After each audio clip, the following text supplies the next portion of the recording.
Hello students, here our next lecture of class 10th subject science chapter biology portion biology and chapter है हमारा our environment। हमारे environment के बारे में हम पढ़ रहे थे। लास्ट के लेक्चर्स में हमने डिस्कस किया था, हमने पढ़ा था कि पिरामिड्स क्या होते हैं, पिरामिड्स की बात करी, फूड वेब की हमने बात करी थी, इकोलॉजिकल पिरामिड जो कि पिरामिड ऑफ नंबर हमने जो कहा, पिरामिड ऑफ बायोमास और पिरामिड ऑफ एनर्जी, तीन टाइप के होते हैं। एक ग्राफिकल रिप्रेजेंटेशन होता है इकोलॉजिकल पैरामीटर्स का नंबर के बेसिस पे, बायोमास के बेसिस पे और एनर्जी के बेसिस पे हमने बात करी थी। और हमने कहा था कि ये जो पिरामिड्स होते हैं ये अलग अलग मीन्स कि अगर आप पिरामिड ऑफ नंबर की बात करेंगे तो इट कुड बी अपराइट भी हो सकता है और इन्वर्टेड भी हो सकता है, डिपेंड करता है आप किस टाइप का पढ़ रहे हैं। तो नॉर्मली पिरामिड ऑफ नंबर जो होता है वो प्रोड्यूसर लेवल से कार्निवर नंबर तक, कार्निवर्स तक हम देखते हैं, भले आप नंबर की बात करें, बायोमास की बात करें, एनर्जी की, producer to last top carnivore तक ही वो जाएगा। तो पॉन्ड इकोसिस्टम में हमने नंबर देखा, नंबर वाला पिरामिड जो होता है हमेशा अपराइट होता है और पैरासिटिक इकोसिस्टम में हमेशा इन्वर्टेड होगा।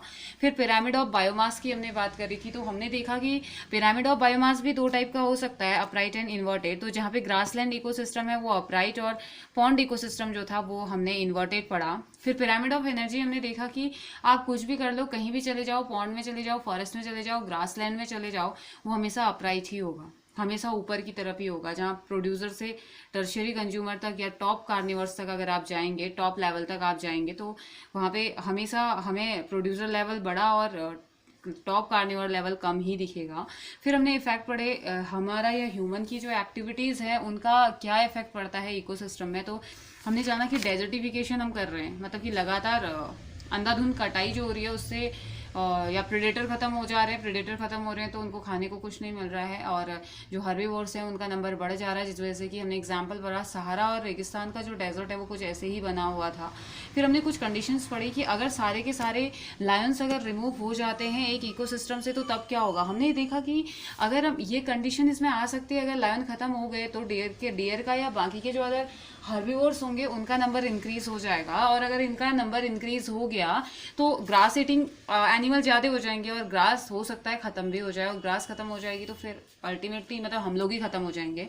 तो दूसरा कंडीशन हमने पढ़ा, if all the deer are remove, अगर डियर रिमूव हो जाएंगे तो क्या होगा। डियर अगर सब खत्म हो गए या हर्बीवोर सभी अगर खत्म हो गए तो जो लायन है वो भी तो भूखा मर जाएगा ना, मतलब कि उसको तो खाने को कुछ मिलेगा ही नहीं, वो उन्हीं को तो खाता है, एनिमल्स को ही तो खाता है। अगर वही खत्म हो गए तो फिर वो क्या खाएगा। तो भूख की वजह से वो क्या करेगा, शहरों की तरफ, जंगल से बाहर आने की कोशिश करेगा, क्योंकि जंगल में तो उसको मिल ही नहीं रहा है ना कुछ, तो उस वजह से क्या करेगा, डोमेस्टिक एनिमल्स पे या ह्यूमंस पे वो अटैक करने की कोशिश करता है। ठीक है, फिर हमने पढ़ा था इफ ऑल द प्रोड्यूसर, अगर सारे के सारे प्रोड्यूसर जो है वो खत्म हो जाए तो फिर तो हम सोच ही नहीं सकते, इसके लिए तो कंडीशन हम कुछ रख ही नहीं सकते, क्योंकि अगर सारे के सारे प्रोड्यूसर अगर खत्म हो गए तो फिर प्रोड्यूस करने वाला ही नहीं रहेगा, तो no lion, no deer, no humans, कुछ भी नहीं रह पाएगा हमारे पास। फिर फ्लो या ट्रांसफर ऑफ एनर्जी हमने पढ़ा कि जो अल्टीमेट एंटायर एनर्जी होती है वो हमें मिलती है सन से। हमने पढ़ा था कि सन ही एक सोर्स है जहाँ से सभी को, प्लांट है, एनिमल है, कुछ भी है, ह्यूमंस हैं, सभी को एनर्जी मिलती है। और हमने माना कि जो सन की जो रेडिएशंस आती है वो सबसे पहले प्लांट एब्जॉर्ब करता है, लेकिन सन से आने वाला जो पार्ट है उसका सिर्फ 1% पार्ट होता है जो प्लांट्स लेते हैं, उसके बाद उनका 10% हर एक ट्रॉफिक लेवल में वो आगे बढ़ता ही रहता है, हमने ये पढ़ा। उसके बाद हमने 10% लॉ की बात करी। हमने कहा कि 10% लॉ 1942 में रेमंड लैंडमैन नाम के एक साइंटिस्ट ने दिया था, जहाँ पे उन्होंने कहा था कि आप जैसे जैसे एक ट्रॉफिक लेवल से दूसरे ट्रॉफिक लेवल में एंटर करेंगे तो एनर्जी का लेवल 10% टट्रांसफर होता रहेगा। इन्होंने कहा कि आप इसे कोरिलेट कर सकते हैं थर्मोडायनेमिक के सेकंड लॉ के साथ, जहाँ पे कहा गया कि energy not be created neither be destroyed, जिसको हम डिस्ट्रॉय भी नहीं कर सकते ना ही क्रिएट कर सकते हैं। It can transfer into one form to another, एक फॉर्म से दूसरे फॉर्म में हम इसे ट्रांसफर कर सकते हैं या वो होती है, ये कहा गया। तो ठीक ऐसा ही होता है, प्लांट से मिलने वाली जो एनर्जी है वो हर्बीवोर्स को, हर्बीवोर से कार्निवोर में जाएगी, लेकिन प्लांट तो 1% लेगा सन का, और इसका जो 1% होगा उसका 10% हर्बीवोर्स में, हर्बीवोर्स की बॉडी का जो है 10% वो यहाँ जाएगा, और बाकी का जो बचा हुआ जो परसेंट होगा, बाकी का जो 90% होगा, अपने आप में तो वो 100% ही होगा ना, बाकी का जो बचा हुआ 90% होता है वो रेस्पिरेशन वगैरह में या जितनी भी एक्टिविटीज़ होती है वहाँ उसका वेस्ट हो जाता है एटमॉस्फेयर में, चला जाता है हीट के फॉर्म में। तो उसके बाद हमने नेक्स्ट पढ़ा था बायोमैग्निफिकेशन। बायोमैग्निफिकेशन में हमने कहा था कि एक ऐसा फिनोमेना जिसमें कि एक प्रोग्रेसिव इंक्रीज होता है, किसमें हार्मफुल नॉन बायोडिग्रेडेबल सब्सटेंस की कंसंट्रेशन में बहुत ज़्यादा इंक्रीजमेंट आ जाता है हर एक ट्रॉफिक लेवल में, एक फूड चेन में, तो उसे हम क्या बोल देते हैं, बायोमैग्निफिकेशन हम उसे बोल देते हैं।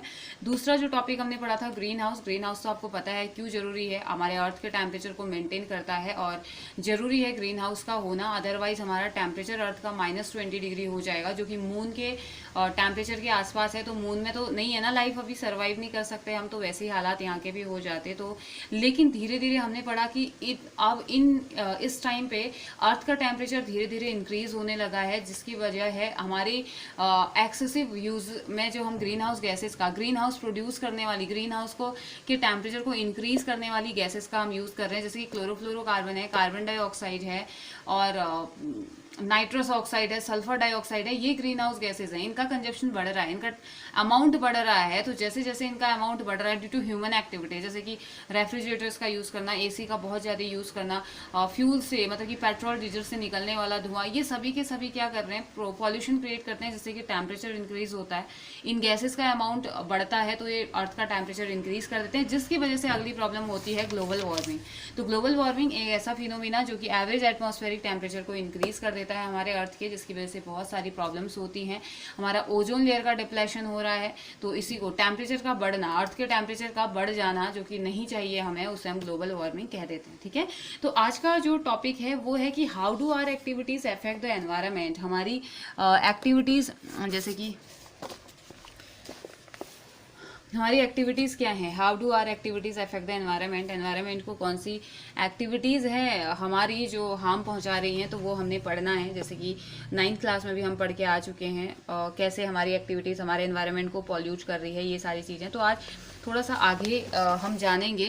तो सबसे पहले तो ह्यूमन बींग्स जो है ना, हम इम्पॉर्टेंट पार्ट है हमारे इन्वायरमेंट का, जो सबसे इम्पॉर्टेंट, सबसे ज़्यादा इंटेलिजेंट हम पार्ट कह सकते हैं। सबसे ज़्यादा इंटेलिजेंट एनिमल अगर कोई है तो वो ह्यूमन बींग्स हैं और इन्वायरमेंट का बहुत इंपॉर्टेंट पार्ट है। हमारी एक्टिविटीज़ बहुत इंपॉर्टेंट है, हमारी एक्टिविटीज़ कैसी हैं, पॉजिटिव है या नेगेटिव है, ये बहुत ज़्यादा इफेक्ट डालती है हमारे इन्वायरमेंटल चेंज में, बहुत ज़्यादा इफेक्ट ये करती है। तो we will discuss now the true environmental problem cause by our activities. तो हमारी वजह से जो प्रॉब्लम होती है, दो उन प्रॉब्लम्स को हम डिस्कस करते हैं। तो फर्स्ट तो है कि solid waste and their disposal. Solid waste क्या होता है और उसका डिस्पोजल आप कैसे कर सकते हो। दूसरा जो बहुत बड़ी प्रॉब्लम है, depletion of ozone layer. Ozone layer का क्षरण होना या ओजोन लेयर का लगातार कम होना या उसका ओजोन में छेद होना। ठीक है, तो चलिए स्टार्ट करते हैं। Solid wastage and their disposal।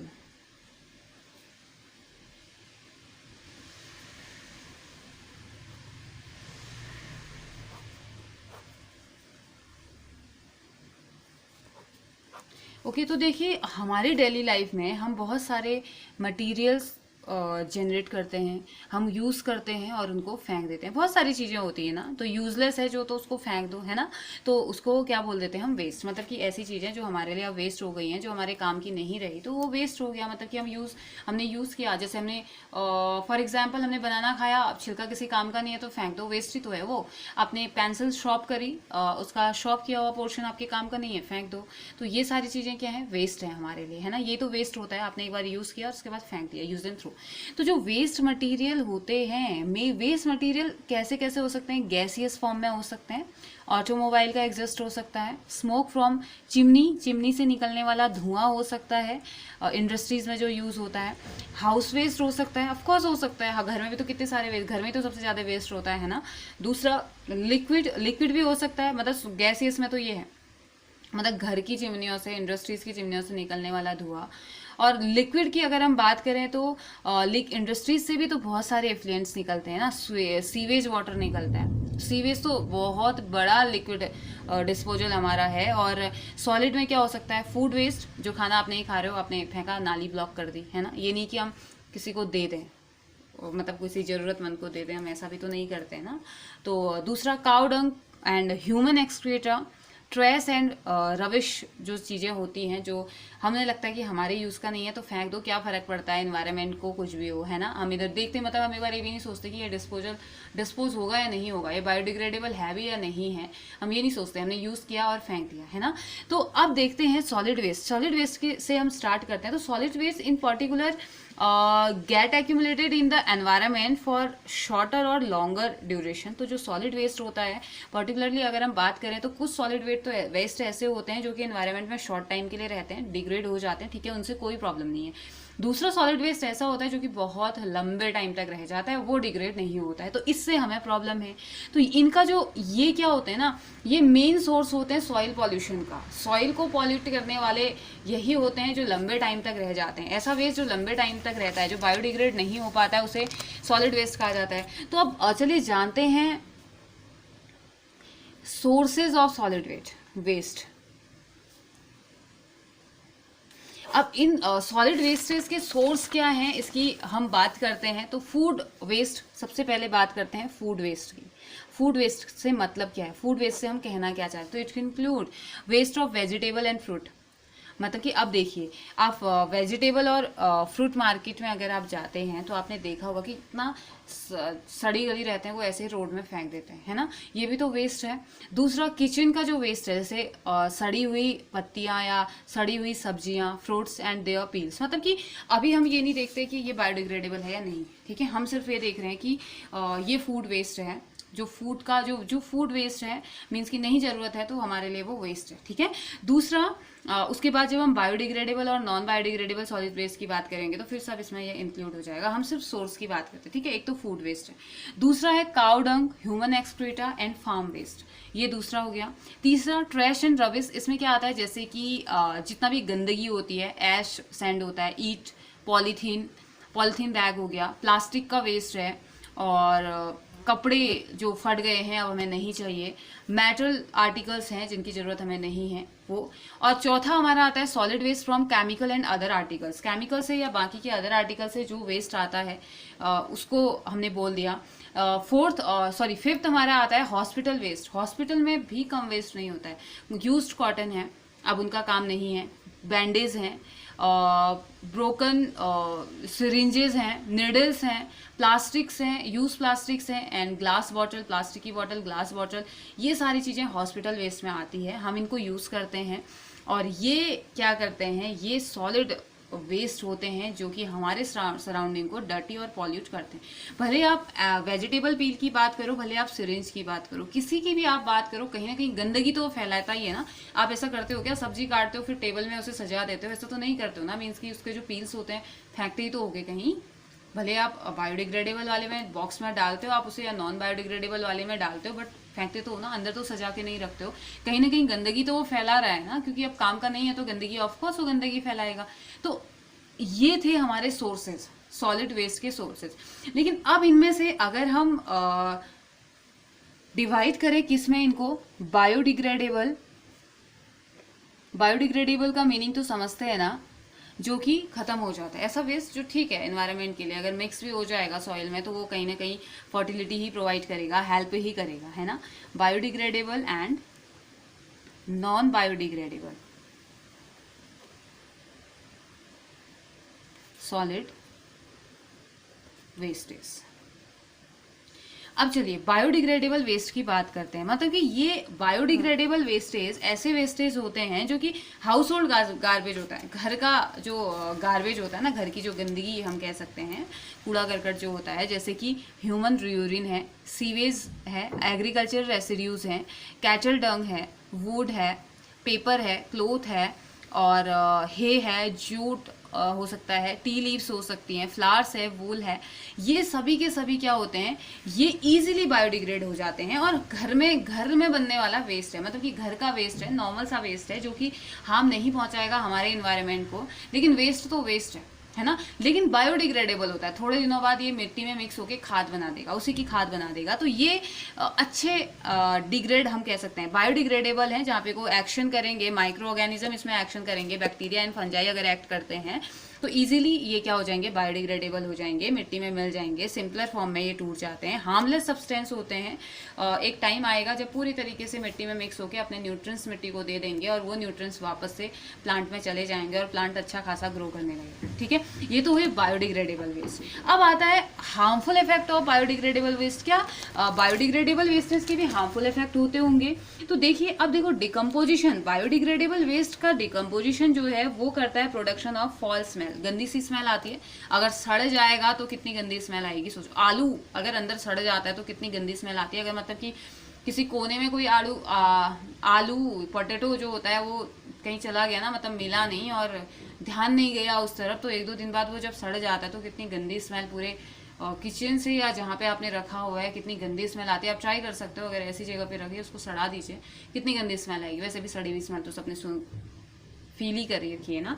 तो ये क्या करते हैं, बहुत ही गंदी स्मेल को स्प्रेड करते हैं अपने सराउंडिंग में और लाइफ को मिजरेबल बना देते हैं, है ना। उसके बाद दूसरा, अब देखो, अगर आपने ऐसे ही ये पड़े रहने दिया, ये वेजिटेबल पील्स हैं, काऊ डंग के वगैरह जो भी है, अगर ऐसे ही पड़े रहने दिया तो ये क्या करता है, बहुत ज़्यादा फ्लाइज वगैरह, मक्खी मच्छर जितने भी इंसेक्ट्स होंगे ना, सब यहाँ पे आके अटैक करना स्टार्ट कर देंगे, है ना। सब कुछ मतलब प्रॉब्लम क्रिएट करना स्टार्ट कर देंगे। और इसकी वजह से क्या होता है पता है, ये अपने साथ जर्म्स को भी कैरी करके लेके आते हैं और ये क्या करते हैं, डिजीज को फैलाने का काम करेंगे, है ना। तो जैसे कि डायरिया है, टाइफॉइड है, ट्यूबरक्लोसिस है, कॉलेरा, ये सब होता है। अब ये कब होगा ना, जब हम उसको अच्छे से नहीं करेंगे, मतलब कि ऐसा कीजिए, गड्ढे में डाल दीजिए, ऊपर से मिट्टी डाल दीजिए, तो तब आपको प्रॉब्लम नहीं होगी। अगर आपने खुले में ऐसे डाल दिया तो फिर तो हो गया, फिर तो बीमारी होनी है। और ये बायोडिग्रेडेबल वेस्ट जो होते हैं ना, ये ब्लॉक कर देता है। अगर आपने नालियों में इसको डाल दिया, गलती से भी आपने ऊपर नाले में से डाल दिया, तो ये क्या कर देता है, रोक देता है, मतलब कि बिल्कुल बंद कर देता है, पानी पास नहीं होने देता है पूल्स और वाटर में, जबकि जो कि ब्रीडिंग साइट बन जाता है मॉस्किटोज के लिए, जो कि मलेरिया को कैरी करके फिर लेके आएंगे। मलेरिया एंड डेंगू का कॉज कौन होता है, आपसे बेहतर कोई जान ही नहीं सकता है, क्योंकि हमने मलेरिया साइकिल 9th में बहुत अच्छे से पढ़ी है, हर एक बच्चे ने याद करी थी 9th क्लास के। तो आपसे अच्छे से तो मलेरिया साइकिल कोई बता भी नहीं सकता, आप एक्सप्लेन कर भी नहीं सकता। अगर अभी भी आपको याद है, आपने रट्टा नहीं मारा था, समझ के किया था, तो आपको याद होगा। तो हमें पता है डेंगू और मलेरिया को फैलाने वाला मॉस्किटो होता है, साफ पानी में ये पनपता है, तो इसको साइड देता है। ये तो हो गया हमारा बायोडिग्रेडेबल का, मतलब हमने दोनों चीज़ पढ़ी थी। बायोडिग्रेडेबल जो वेस्ट होता है ठीक ठाक है, मतलब कि अच्छा है, सॉइल की फर्टिलिटी को इंक्रीज करने में हेल्प करेगा, लेकिन इसके भी कुछ हार्मफुल इफेक्ट हो सकते हैं, हमने पढ़ा, अगर अच्छे से हमने इसे डिग्रेड नहीं किया तो। ठीक है, अगर अच्छे से डिग्रेड करें तो फिर कोई प्रॉब्लम नहीं है। दूसरा पढ़ते हैं नॉन बायोडिग्रेडेबल वेस्टेज। ठीक है,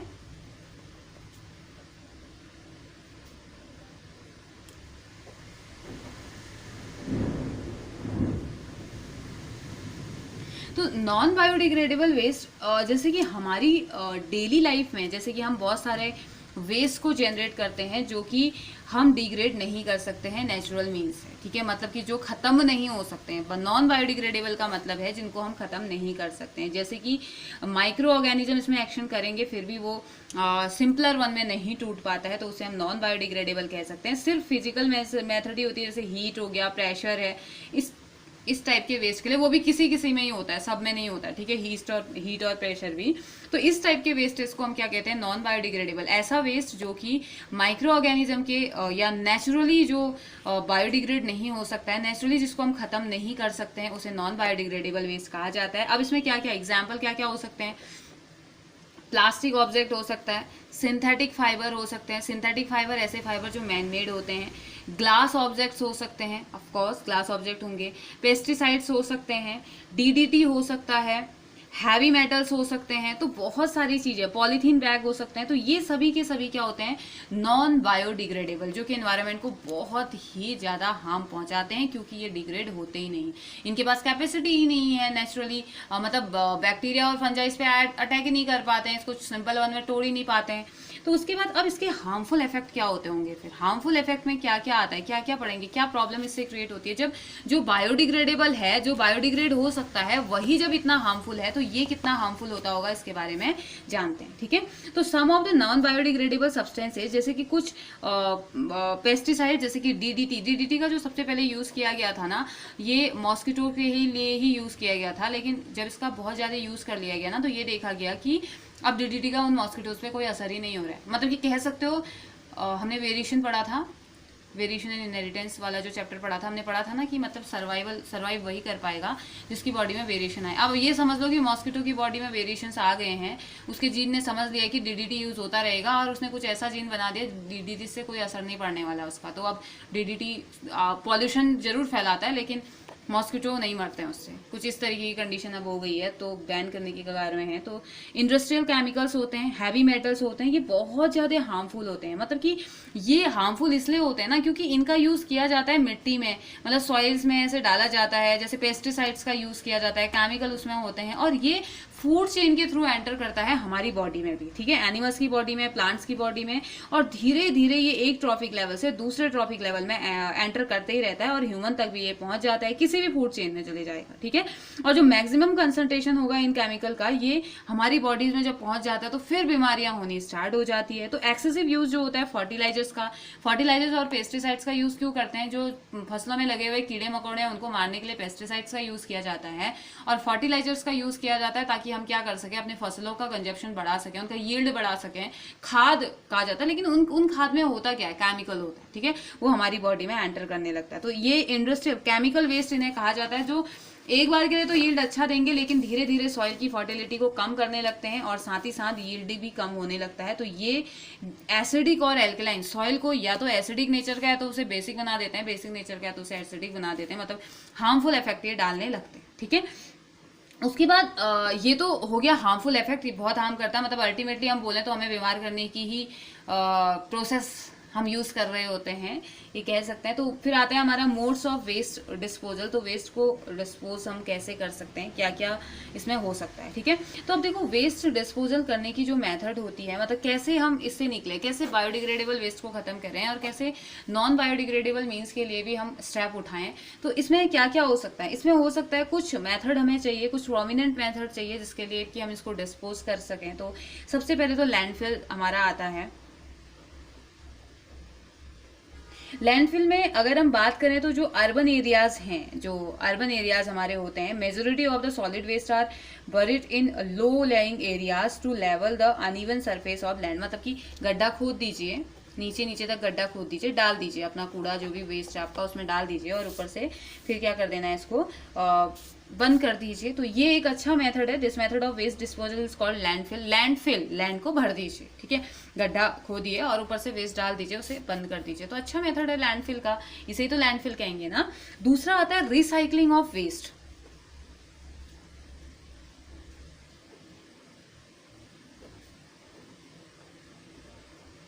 रिसाइकलिंग ऑफ वेस्ट में क्या है कि नंबर ऑफ सॉलिड वेस्ट, जैसे पेपर है, प्लास्टिक है, मेटल्स हैं, ये रिसाइकल्ड हो सकते हैं। कैसे? इनको इनसे रिलेटेड इंडस्ट्रीज में या इनसे रिलेटेड जैसे ऑप्टिकल जो पेपर मिल है, ब्रोकन प्लास्टिक जैसे प्लास्टिक के बैग हैं, बकेट्स है, बॉल है, इनको क्या प्लास्टिक प्रोसेसिंग फैक्ट्रीज में डाल दीजिए। पेपर के लिए हम क्या कर सकते हैं, पेपर के लिए हमारे पास क्या आते हैं, वो हर साल आप देखते होंगे मार्च या अप्रैल में एक अंकल आते हैं, बोलते हैं कि अगर आपके पास कोई कॉपियां हैं या कुछ खाली ऐसे हैं बुक्स हैं जो आप नहीं यूज़ कर रहे हो तो हमें दे दो। तो वो क्या करते हैं, वो लेके जाते हैं आपके पास से, इवन आपको पैसा भी देके जाते हैं, केजी के हिसाब से कुछ उनका रहता है, और उसके बाद वो उसको पेपर मिल में भेज देते हैं। तो होता है क्या ना, आपकी यूज़ की हुई, अब देखिए एक टन पेपर बनाने के लिए, एक टन जो आप जो पेपर पेजेस का आप यूज करते हैं, उन पेजेस को बनाने के लिए 17 पेड़ कट रखते हैं। मतलब 17 पेड़ों में 1 टन कागज बनता है। सोचिए अगर पेड़ ऐसे ही करते रहे कागज बनने के लिए तो फिर हमारा क्या होगा, हमारा इन्वायरमेंट, तो हम तो ऐसे ही खत्म हो जाएंगे। तो इसमें क्या होता है ना, पेपर की रिसाइकलिंग हो जाती है, ये बहुत अच्छा है। 5 से 7 बार हम इसको रिसाइकिल कर सकते हैं। मतलब ये 5 से 7 बार, जैसे मैं ये पेपर मैंने यूज किया है, तो अगर मैं इसको जलाऊं ना, इसको जलाना नहीं है, ठीक है, इसको अगर मैं दे दूं फैक्ट्रीज में, अगर मैं दे दूं तो इसको 5 से 7 बार इसको दोबारा से फिर से ये बिल्कुल ब्लैंक ऐसे नया होके ये वापस मेरे को मिलने वाला है, ठीक है। तो रिसाइकलिंग हम कर सकते हैं। ऐसे प्लास्टिक वगैरह की, ब्रोकन प्लास्टिक वगैरह जो है, इसको हम भेज सकते हैं, क्योंकि खत्म नहीं कर सकते हैं इनको। अगर हम सॉइल में डालते हैं तो ये प्रॉब्लम ही क्रिएट करने वाले हैं, सॉइल को खराब ही करने वाले हैं। उससे अच्छा है कि ठीक है हम इनको रिसाइकिल कर दें, ठीक है। उसके बाद आता है third, preparation of compost.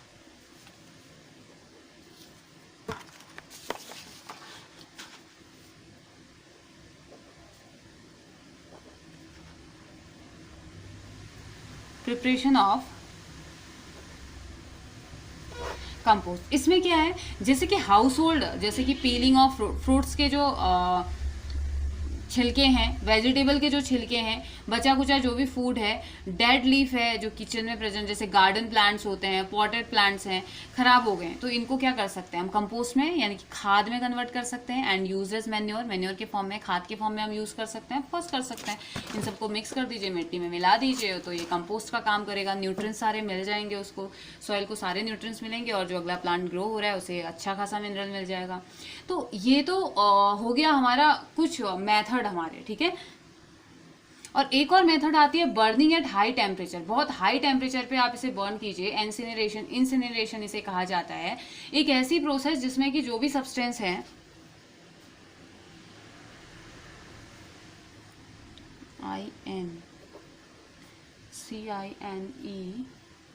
INCINERATION, और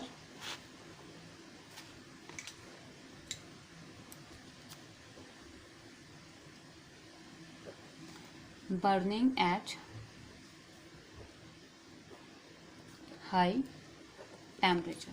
तो इसमें क्या कर सकते हैं, जो भी वेस्ट है, ऐसे वेस्ट जैसे कि जो जल सकते हैं, तो उनको मोर देन 1000 डिग्री सेल्सियस पे बर्न कर दीजिए, और इनको किसमें, राख में कन्वर्ट कर दीजिए। उसके बाद जो राख है, अब राख भी तो वेस्ट प्रोड्यूस करती है, तो इस राख को लैंडफिल में डाल दीजिए, मतलब कि जो गड्ढा खोदिए और उसमें इसको डाल दीजिए, ठीक है, ये हो सकता है। अब उसके बाद ये कुछ मेथड होती है, और एक और था production of biogas and manure. तो इसमें क्या होता है, इनको बायोडिग्रेडेबल वेस्ट जो है उनको हम यूज कर सकते हैं, बायोगैस प्लांट में हम इसको यूज, जैसे काउडंग है, काउडंग को यूज कर सकते हैं, तो जनरेट, बायोगैस जनरेट करने में, मैन्योर जनरेट करने में। तो बायोगैस जो है एक चीप सोर्स है फ्यूल का, मतलब कि सस्ता सोर्स है, जो for manure and cheap source of fuel, and manure और चीप फर्टिलाइजर।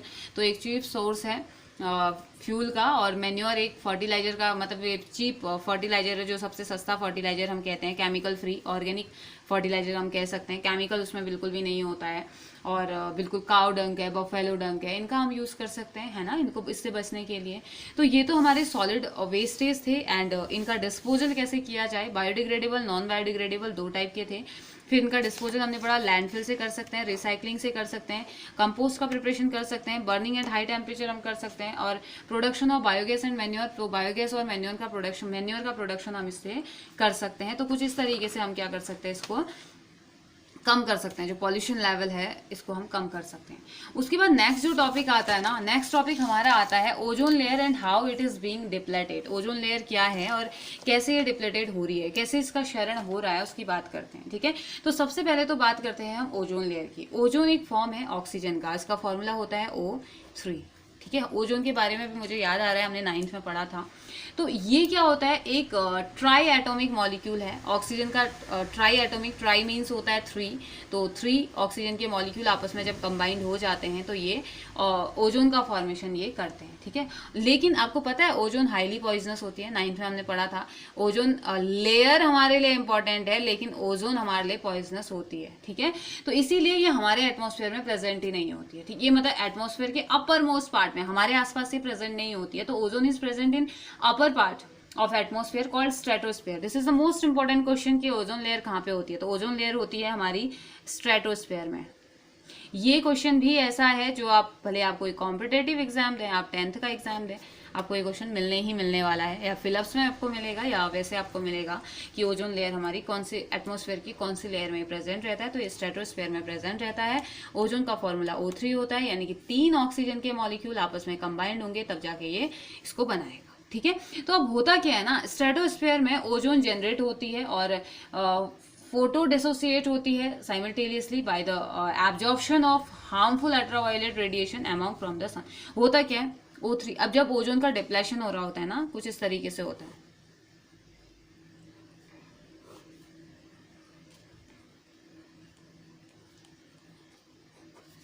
ओजोन लेयर जब डिप्लेटेड हो रही होती है, ओजोन का जब डिप्लेशन होता है, तो ऑक्सीजन के जो ओजोन का जो मॉलिक्यूल है वो ऑक्सीजन में और एक नेसेंट ऑक्सीजन में ये कन्वर्ट हो जाता है।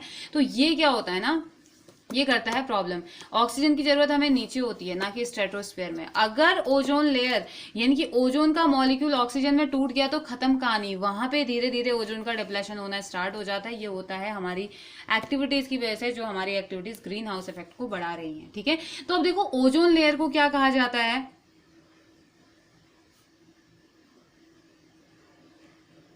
ओजोन ब्लैंकेट, कंबल कहा जाता है इसे, हमारे एटमॉस्फेयर का एक ब्लैंकेट, कंबल माना जाता है। ओजोन क्या करता है, जितनी भी अल्ट्रावायलेट रेडिएशंस आती है ना हीट के फॉर्म में, जितनी भी अल्ट्रावायलेट रेडिएशन आती है सन से जो कि हमें हार्म पहुंचाती है, उनको ये रोकता है। ठीक है, यहाँ पे इसी तरह से मतलब कि ये बिल्कुल क्या कर देता है, वापस उन्हें भेज देता है, वापस उसे भेज देगा। तो इसके वापस भेजने की जो प्रोसेस होती है ये स्ट्रेटोस्फेयर में हो रही होती है।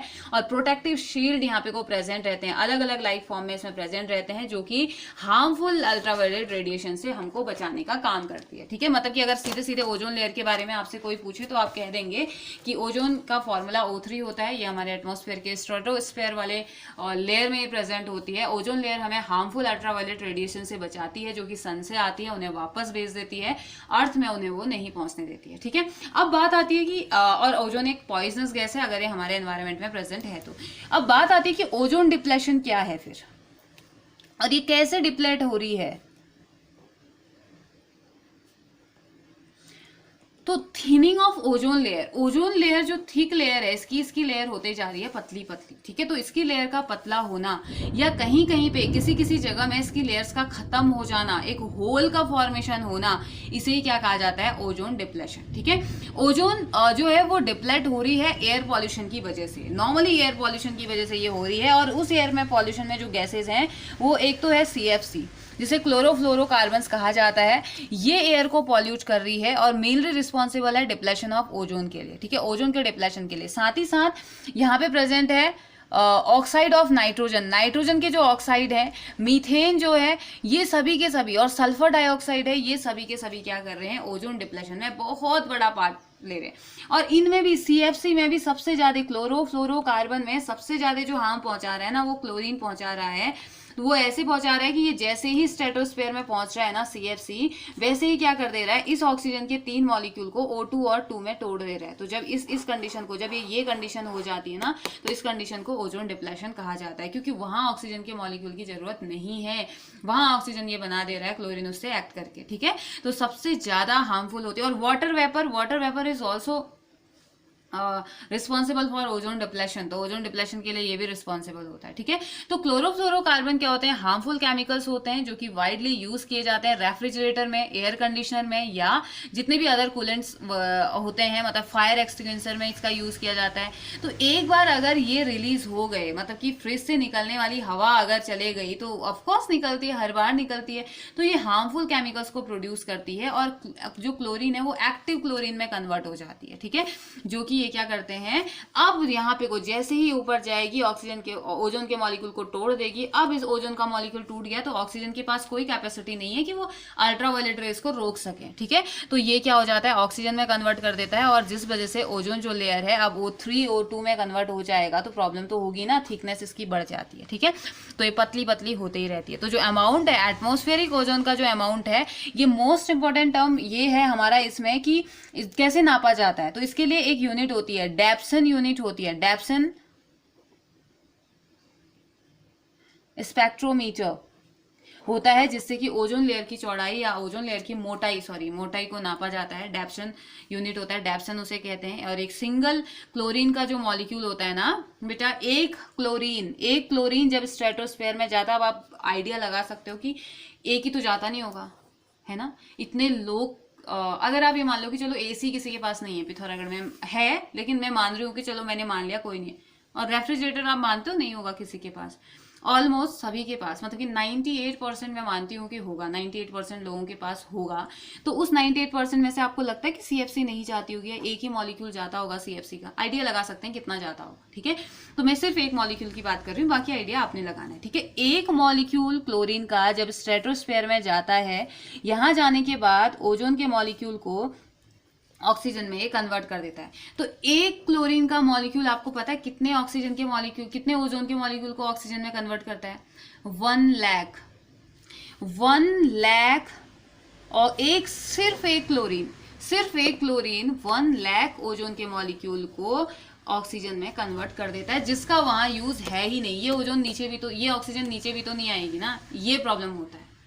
तो यहाँ इस ऑक्सीजन का यूज ही नहीं है। यहाँ अगर ऑक्सीजन बनेगी ना तो ये बहुत ज़्यादा प्रॉब्लमेटिक हमारे लिए होगा, क्योंकि ये ओजोन लेयर को खत्म करने का काम स्टार्ट हो चुका है। ठीक है, तो जो ओजोन लेयर के डिप्लेटिंग सब्सटेंस होते हैं, ये वो सब्सटेंस होते हैं जो कि बहुत जल्दी ओजोन लेयर से रिएक्शन करते हैं स्ट्रेटोस्फेयर में और धीरे धीरे उसको क्या करने लगते हैं, डिस्ट्रॉय करने लगते हैं। ठीक है, तो जो CFC है मीथेन्स है, नाइट्रोजन ऑक्साइड है, कार्बन टेट्राक्लोराइड है, क्लोरीन है, ये सभी के सभी क्या है, रिस्पॉन्सिबल है किस चीज़ के लिए, ओजोन के डिप्लेशन के लिए। ठीक है, तो देखिए यहाँ पे हमारा एक अक्टूबर एंटार्क्टिका में सबसे बड़ा होल माना जाता है। अब आप सोचेंगे एंटार्क्टिका में क्यों, यहाँ इतना पॉपुलेशन है तो यहाँ होल होना चाहिए था ना, एंटार्क्टिका में क्यों है, क्योंकि वहाँ वाटर वेपर तो जाती है ना बेटा, बर्फ ही बर्फ है वहाँ पे, तो धूप आती होगी, धूप पड़ती है तो वेपर तो ऊपर जाता ही जाता होगा ऑफकोर्स।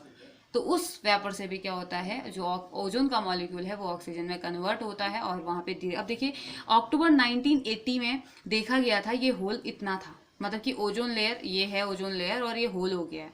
यहाँ से अल्ट्रावायलेट रेज अब आनी स्टार्ट हो गई हैं अर्थ में, 1980 से आनी स्टार्ट हो गई थी ड्यू टू ओवर पॉल्यूशन, हमारे पॉल्यूशन की वजह से। उसके बाद अक्टूबर 1985 में देखा ये होल कुछ बड़ा हुआ नजर आया। अक्टूबर 1990 में देखा, देखिए पूरा का पूरा ओजोन लेयर कवर करने वाला है ये होल, मतलब कि सबका सब ये खत्म होने वाला। अब बात ये आती है कि हमें क्यों इतनी चिंता है इस ओजोन लेयर का, हमें क्या करना, ये तो स्ट्रेटोस्फेयर में है, हमारा इससे क्या फायदा, हमारा क्या लेना देना। हमारा इससे ऑफकोर्स लेना देना है, क्योंकि अब हम पढ़ने वाले हैं अब इसका इफेक्ट क्या पड़ता है, मतलब इससे क्या क्या प्रॉब्लम होती है, क्या होगा जब ओजोन लेयर डिप्लेटेड हो जाएगी, क्या होगा जब पूरी की पूरी ओजोन लेयर खत्म हो जाएगी। तो इससे पता है क्या प्रॉब्लम होगी, धीरे धीरे ये लेयर थिन होते ही जाएगी और ज्यादा से ज्यादा अल्ट्रावायलेट रेज अर्थ में आनी स्टार्ट हो जाएंगी। ठीक है, जो कि अर्थ से टकराएंगी और बहुत सारे हार्मफुल इफेक्ट एनिमल्स में एज वेल एज ह्यूमंस में या प्लांट्स में सबको ये इफेक्ट करेगा। तो सबसे पहला इफेक्ट तो होगा कैंसर, सबसे जल्दी जो बीमारी होगी लोगों को वो होगी कैंसर। तो यूवी रेडिएशंस क्या करती हैं, ये जो इंसिडेंट्स होते हैं ना स्किन कैंसर के, जो स्किन, अभी आपने देखा होगा कि बहुत सारे लोगों में कैंसर का जो रेट है ना अचानक से बढ़ गया है, वो यही रीजन है, कैंसर इसी की वजह से हो रहा है। और नॉर्मली स्किन कैंसर के आप ज्यादा केसेस सुन रहे होंगे कि हाँ स्किन कैंसर हो गया है, तो ये इसी वजह से हो रहा है क्योंकि अल्ट्रावायलेट रेज एंटर करने लगी है अर्थ की सरफेस में, इतना बड़ा होल हो गया है, यहाँ से नहीं निकल रहा होगा, यहाँ से नहीं आ रही होगी, यहाँ से तो आ ही रहा होगा। जो यूवी रेडिएशन यहाँ पे प्रेजेंट होंगी वो तो सीधे के सीधे अर्थ में आ रही है। दूसरा आई साइट, आपने देखा होगा, आप अपनी क्लास में भी एज्यूम कीजिए कितने सारे लोगों को चश्मा लगा हुआ, इवन इंक्लूडिंग मी, मुझे भी लगा हुआ है। तो ये क्या है, आई साइट यूवी रेडिएशन रीजन। भले हम कह सकते हैं, जैसे नॉर्मली आपसे कहा जाता है कि टीवी ज्यादा मत देखिए, बुक्स को एक जो निश्चित दूरी होती है उससे आप पकड़ के वहां से पढ़िए, और साथ ही साथ मोबाइल्स पे ज्यादा मत लगिए। तो आपने देखा हो कि आप टीवी भी बहुत ज्यादा नहीं देखते हो, मोबाइल भी बहुत ज्यादा नहीं देखते हो, बुक्स भी नहीं पढ़ते हो क्या?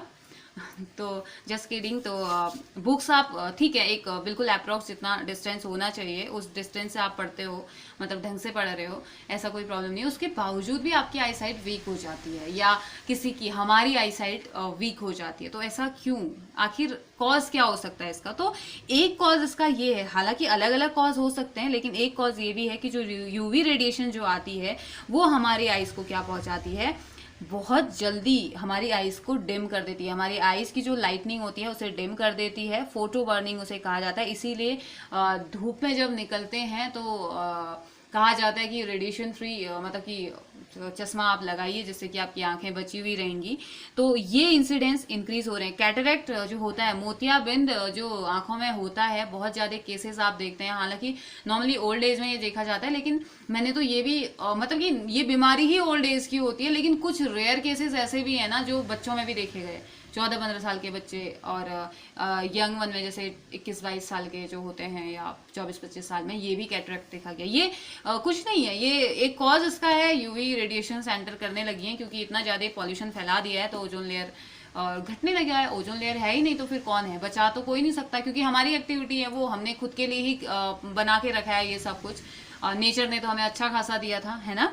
तीसरा इम्यून सिस्टम, आपने देखा होगा कि इम्यून सिस्टम से रिलेटेड प्रॉब्लम बहुत ज़्यादा हो रही है, मतलब कि बिना किसी बात के डायरिया हो जाना, बिना किसी बात के इनडाइजेशन हो जाना, मतलब कि मैं अगर अपने आसपास, अगर मैं अपने पर्सनल एक्सपीरियंस से बोलूँ ना, मुझे 90 से 95% लोग ऐसे मिलते हैं जो बोलते हैं कि एसिडिटी की प्रॉब्लम है, इनडाइजेशन की प्रॉब्लम है, मीन्स की जलन होती है, ये होता है, इरिटेशन होती है, ये सब। ये किस वजह से है?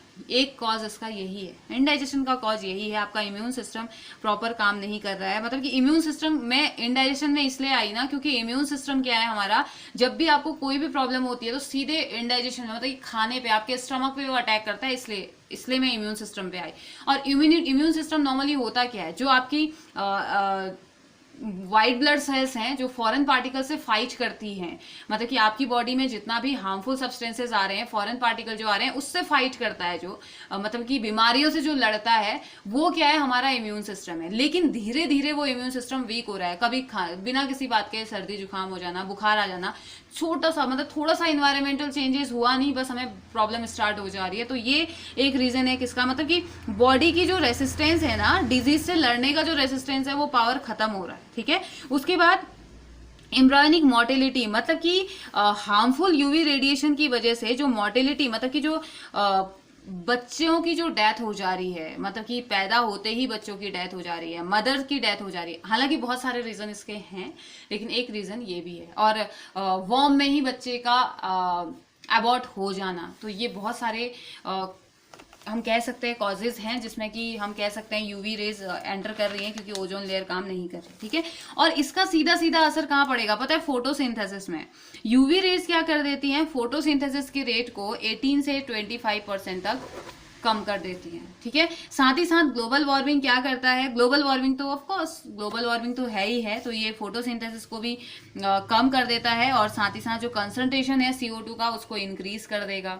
ऑफ कोर्स अगर फोटोसिंथेसिस ही नहीं होगा तो वो तो बढ़ना ही बढ़ना है, मतलब इसमें कोई सोचने वाली बात ही नहीं है कि फोटोसिंथेसिस अगर नहीं हो रहा है तो कार्बन डाइऑक्साइड कहाँ जाएगी भाई।